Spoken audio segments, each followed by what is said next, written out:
Good morning. Now let's hope we have some sort of sense of decorum today. Must apologise for last night. It was late and I was very tired. Anyway, so we left off where we were about to sew our half squares together in a long strip.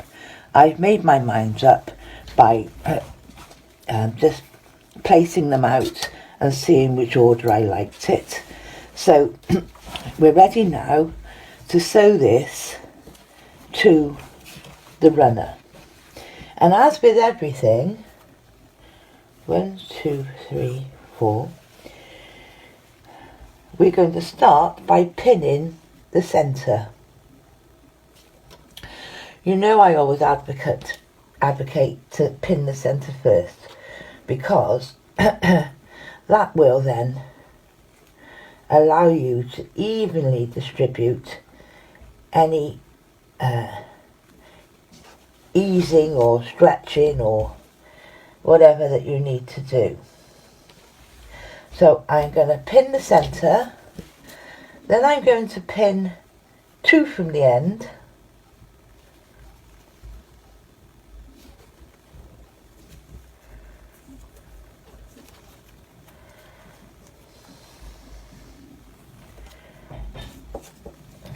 sorry about this, you know me, I just must get it right.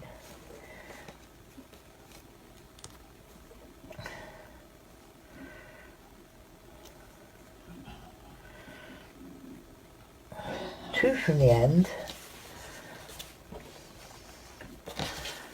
2 from this end,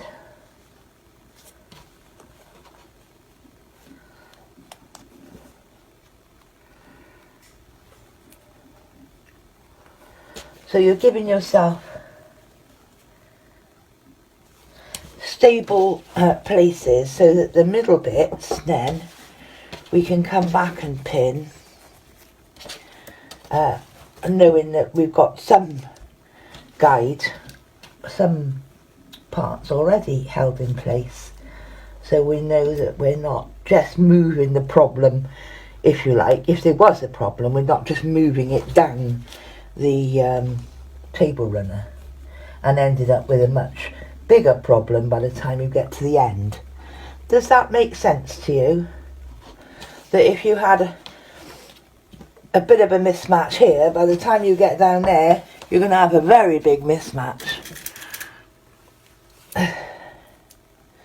So this is why I do it the way I'm showing you now, is I do it in sections rather than just start one end and go through. You know, you've got to give yourself as much chance as you can of having it come out correctly.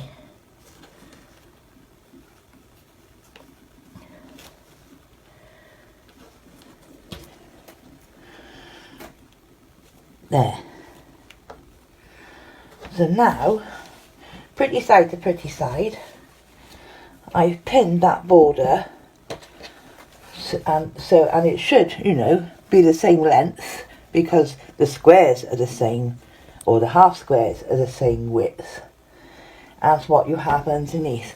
And literally we're going to turn it on its side and we're going to sew down the right hand side. Okay, back from the sewing machine. Good, good. Naps are good. Good, good, good, good. Quite good. So I've got one, but I'm not going to undo it all, just for one that is a teeny bit out. That's why you need to be careful. But the overall effect of it isn't going to matter. So now we do exactly the same. Turn it around, get all our pieces and decide what we want where and in what order. And when I decided what order, I literally stack them up so that the one I'm starting with is on the top. Stack them up, take them to the machine, put one on top of the other, sew it, open it up, take the next one, put it on top, sew it, so that I know that they're going to stay in the same order that I had decided I wanted it to run on my quilt. So I'm just going to do the other end, other side, and I'll come back to you. I've moved this over here now because I want you to see me sewing. I pinned the other side, so I want you to see me sewing it in place. And I also want to know that if I put my hand on, I'm not going to block your view, I don't think. No, right, okay.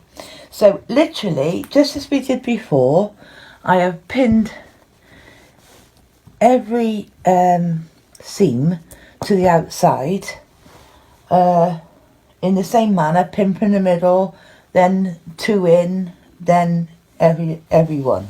Okay, so we're literally going to do this.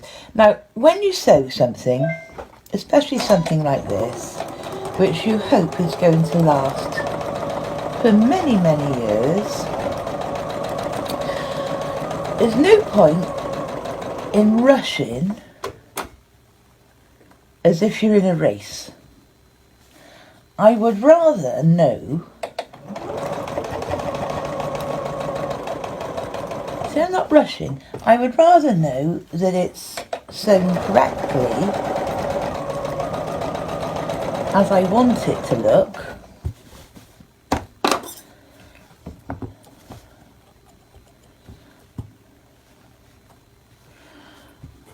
than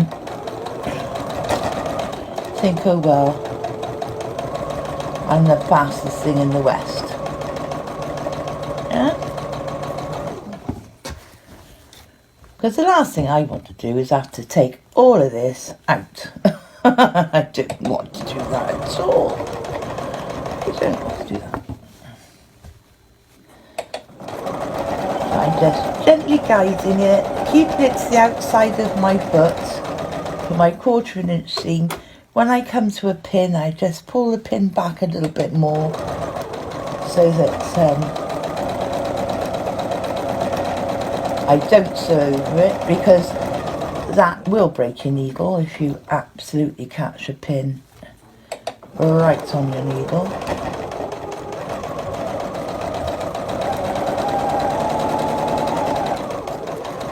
And if you can, try not to put any untoward pressure on the material. Let the machine do the work for you. You're just guiding it. You're not pushing it, you're not pulling it, you're just guiding it.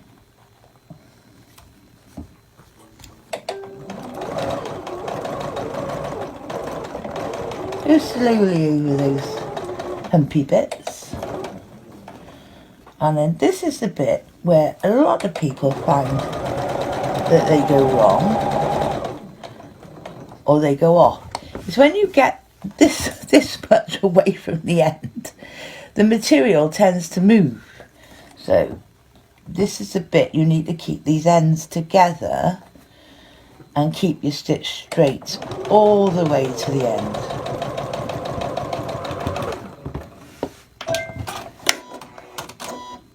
Okay, so now I'm going to take the pins out and let's have a look, shall we, and see if we did any better this time.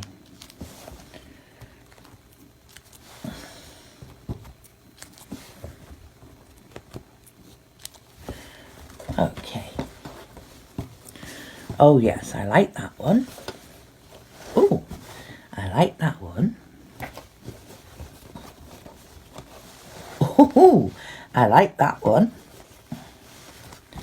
And I like that one. Oh, and I'm liking that one. I like that one. And I like that one. So it can be done. Careful pinning. So now I'm just going to go to the iron, and I'm just going to iron that back with the seam is going to face upwards towards the border. Okay, the backing, so away from the white basically, and I'm just going to iron that back all the way. So now I'm going to do my end pieces. I want 2 half squares and 2 cornerstones. Kept calling them quarter stones last night. Shouldn't drink so much wine. Okay, so literally I'm going to do the 2 in the middle first because they're the big bits. So down the right hand side.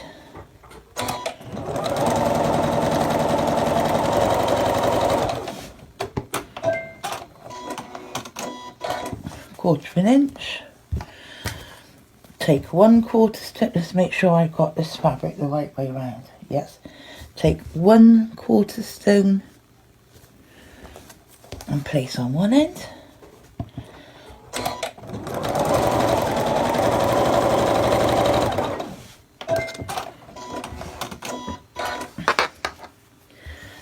Take the other quarter stone and place it on the other end. I'm just saying it again, quarter stone, cornerstone. What is the matter with you, girl? And now I'm sober.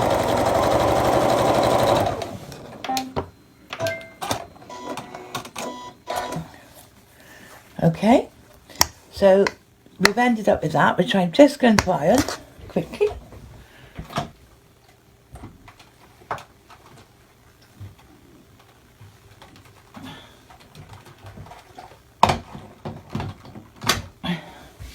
So now I've ironed it, and we're going to fit that to the end of our quilt. Oh, I might as well do it here actually, as over there. Right, so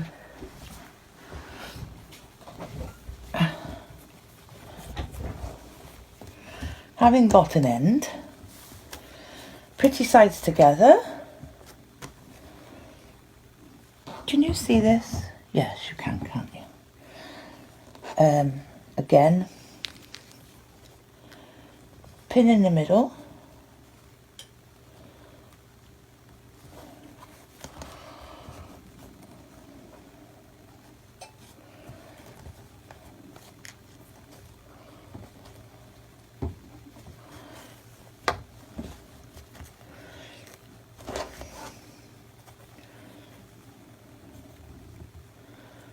Pin in the middle.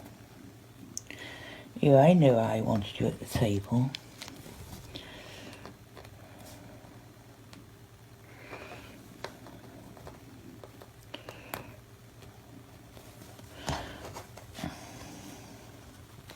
Just doing a bit of readjusting here. You didn't know why.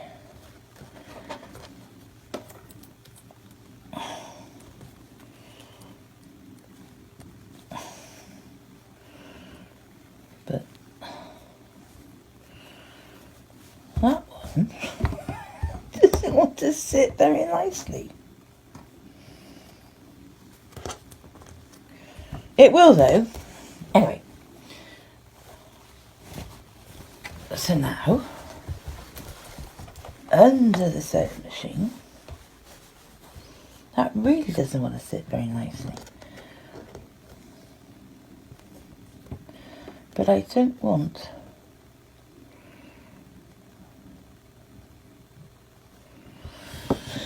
Right, I'm going to show you something now, because this one seems to be a tad too long, and I shouldn't really do it while it's still attached to the other bit, but I am. To adjust that up,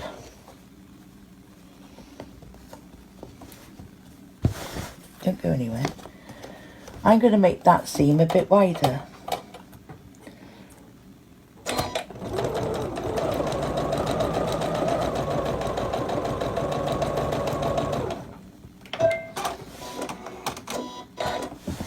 Okay, so let's untwist myself. So I have just adjusted that seam. I have to bring you back now and do it on my lap, because otherwise I won't be able to see what I'm doing.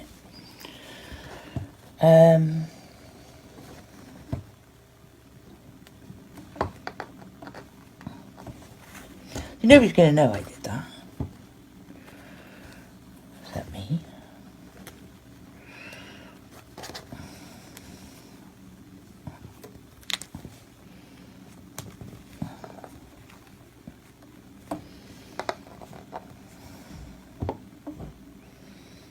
Right. Not perfect, but it's better than it was.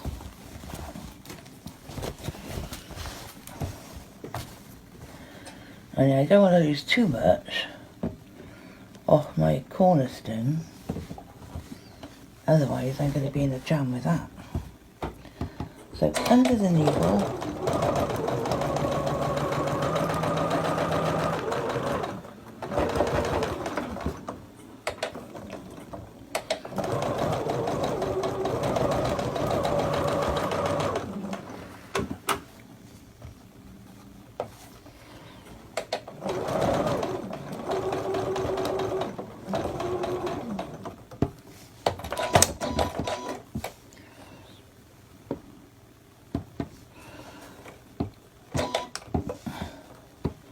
so I take my foot up and down to just ease a bit of loose fabric without making a pleat.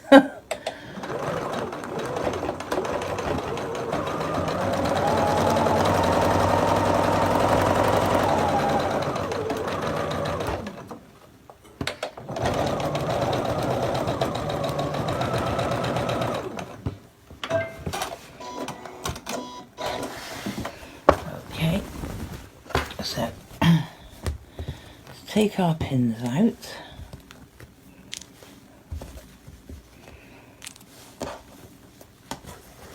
Let's have a look.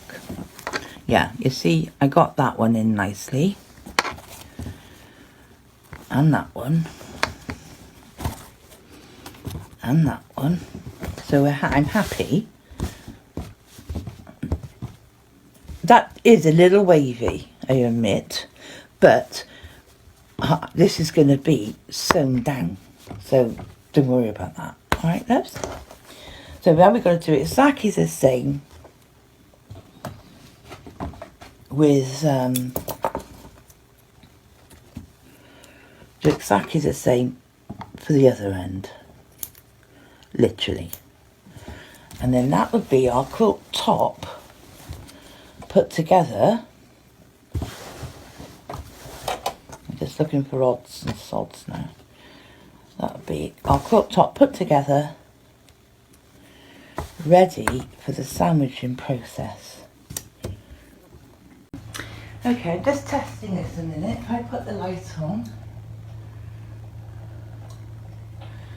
is that going to give us enough light? Sort of. Anyway, as you can see on my dining table, this is the original one that I made. And what I wanted to show you, because this is something else that we'll be doing together, is that I made, let me see if you can see it. Can you see it? Not good, is it? Not enough light here. I might have to go and get some more lights. But this is the label that I made, the quilt label. To go on the back, and we'll be making one of those together as well. Alright, I hope you can hear me because I'm a little way away from the camera. But I've just taken a bit of polycotton sheeting.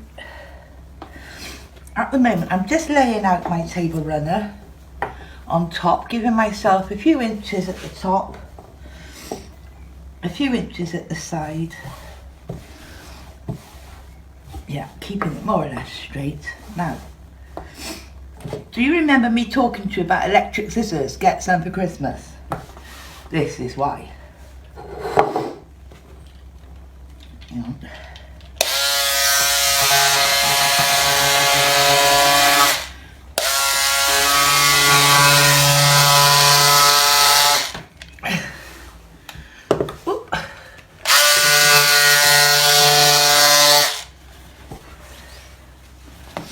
Now, it doesn't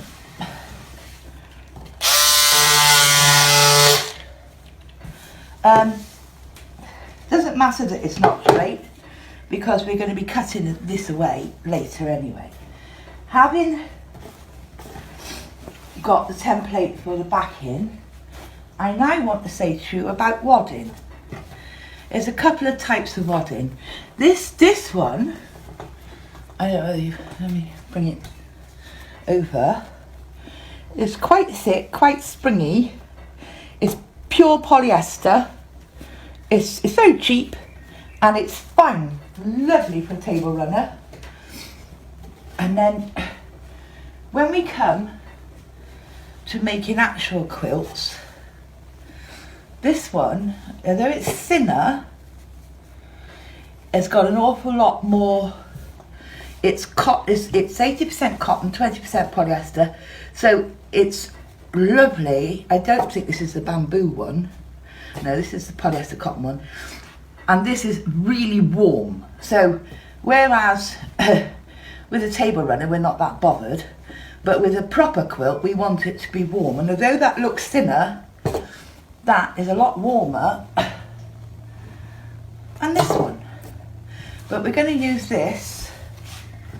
This is where you need a big table, isn't it? We're going to use this for our table runner. If I can just get it on this. My table's too polished. Oh, look at me, I'm proud. Right, and then I'm going to take what I just made as a quick backing, and I'm going to cut. I'm going to use that as a template, and I'm going to cut, basically, just smooth that out. I want that smooth. Right, just smooth that out. Make sure I've got enough on the length. Make sure it's flat. Okay, and then using my electric scissors again, let's get rid of some of this length a minute.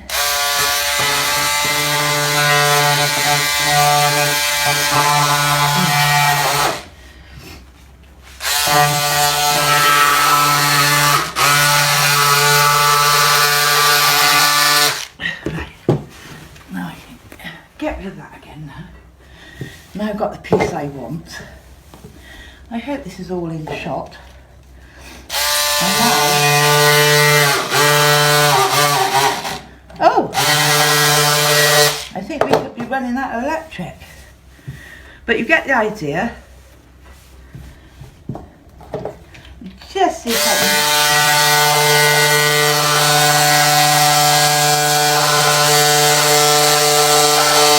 There, get at that end. Throw that away. Or use it for stuffing in a doll, that's another thing. Okay, now having made my template, remembering that's the backing, because mine can go any direction, I just literally flip it over. So there I am. And what I need to do next, Margaret pins hers, you saw that under a machine. It's got pinned. I don't. Oh, no. So I peel back about half of it. This is 505 spray. You get it from most haberdasheries, most quilt shops, material shops, fabric shops, whatever you like to call them. And I literally spray it, not a lot, just spray it. Then I just put the quilt batting back down. Make sure that it's not caught. And do exactly the same halfway down. Whoop. You can see where it's stuck now. Spray. Spray. And peel it back. Peel it back. Peel it back. Okay, I just flip it over to make sure I haven't got a great big crease anywhere. And if I have, this is repositional, so if there is a crease, you can just pick it up, put it down. Right, so the next thing, exactly the same. This is sandwiching a quilt.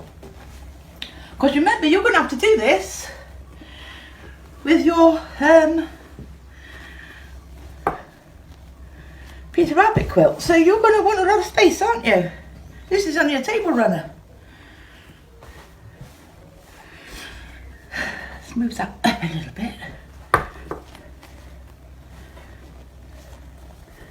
Move that up a little bit. Give me a bit more room down this end. Right, so exactly the same way.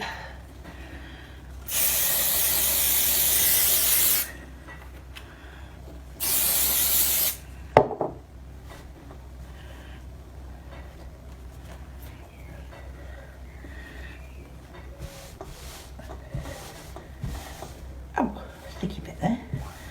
Turn it round. Move it down.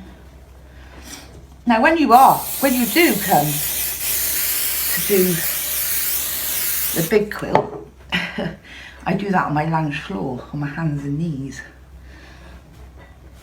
Yeah. So, now, that's my quilt. That's all stuck together. That's not going anywhere. So I don't pin. And then I don't have to worry about hurting my hand under the machine. So, that's how I sandwich a quilt. What else can I tell you about that? Oh yes, the reason why we make the backing and the batting wider than the project, wider than the table runner at the moment, is because when we start, because we've got to quilt it now, when we do start to stitch it down and quilt it in whatever fashion we're going to do it, this top will slightly shrink. So we don't want to cut the edges until we finish quilting. And then we line it all up and cut it.